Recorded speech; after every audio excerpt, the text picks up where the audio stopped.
Hi everyone, I want to speak to you a little bit about anxiety, specifically of how it relates to the coronavirus.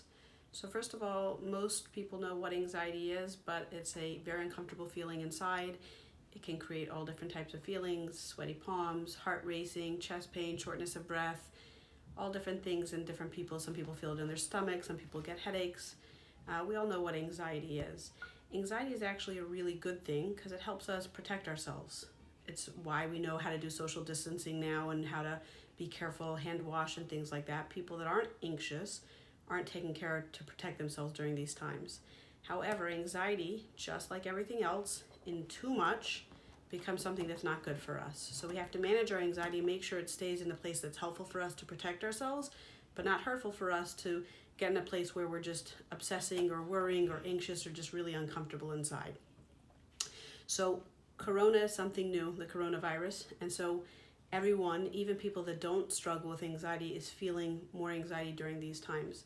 And there's a lot of stuff that you could do even right now to really help your anxiety. The first thing that I would say is try to really limit your social networking, TV, computer, news time about the virus. You can have someone who lets you know things that are going on that are important for you to know once a day. Or if there are positive things that come out, new medicines that might be working, they can share that with you also once a day. But you shouldn't be reading or listening to the information and the updates about coronavirus all day long. And it's hard because a lot of us are getting it on the WhatsApp chats and everywhere, but just sort of scroll away from those messaging informations, because what it does is it really just makes us anxious. We're hearing about it constantly, makes it feel more present than it actually is and more dooming. And so one of the best things you can do for yourself is really try to limit your exposure to the scary information about it and go about your day and do other things. So again, don't go online or don't go to the news and constantly be watching it.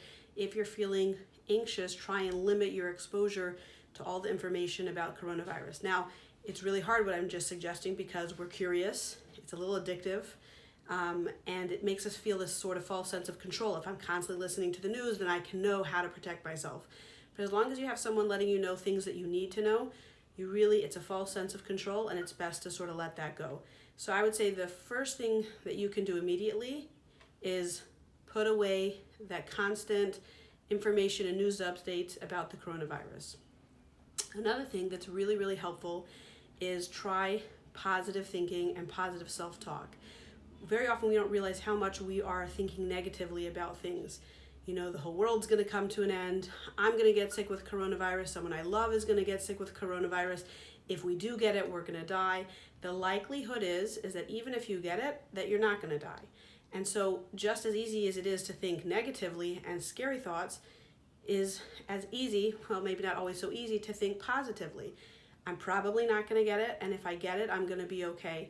And literally not just to think it, but even say it to yourself either in your head or out loud to help reassure yourself that things are going to be okay. If things aren't okay, you'll deal with it at that point. But there's no reason for you to assume that things are not going to be okay. So it's really helpful to remind yourself you're safe and you're okay. Because right now, you are safe and you are okay. Another thing that is really helpful is, as much as we're told to social distance right now physically from people, is we don't need to do that emotionally. There's FaceTime, there's phone time. There are so many ways to connect to people right now. So do that and have humorous conversations, have good conversations, connect to people that are lonely. Do things so that you can connect with people around you, so that the social distancing, the loneliness that we can be feeling from what we need to do to protect ourselves won't impact us emotionally. In addition to connecting with people, one thing that you can do is you can also pray or take on a mitzvah.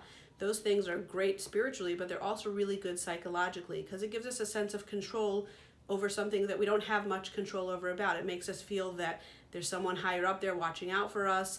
It makes us feel a little bit safer. So it's really actually psychologically something that's really healthy to do. Now, I wouldn't be praying all day long, but you can once a day pray for people that have coronavirus, that they should be healed. You should pray that you shouldn't get it. And those type of things are psychologically really assuring. So just as a reminder, really, really try to limit your exposure to the constant news feed. Try and engage in a lot more positive self-talk and positive self-thinking. Assume things are going to be good, and they will, God willing. and really try to engage in interacting with other human beings in a positive way, laugh about things, talk to people about things, be a helper to other people about things. And lastly, just, pray or do a mitzvah, especially something related to if someone is sick, call them and, or give tzedakah once a day. You could give $1 a day and merit that the coronavirus should go away soon and that everyone should be healthy. All these things psychologically will help you deal with your anxiety. If these things don't work and you're feeling that the anxiety is out of control, please know SBH is here for you.